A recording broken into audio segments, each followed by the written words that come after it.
Ngayong araw na ito ay nag-file tayo ng plunder case laban kay Duterte, kay Bongo, sa tatay ni Bongo at sa kapatid niya.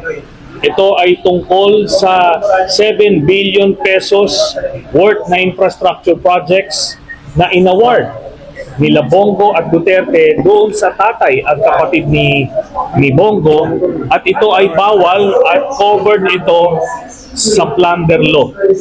Okay, 7 billion pesos ito, at nagsimula ito nung mayor pa si Duterte hanggang nagpresidente.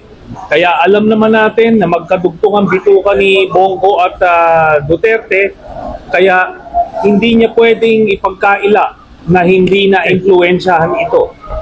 Tapos nung senador na si Bongo, ganun din.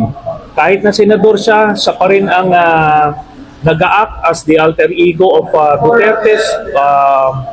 Talagang siya pa rin yung special assistant. Kaya ito ay maliwanag na violation sa ating batas, at kaya natin siya nakasuhan.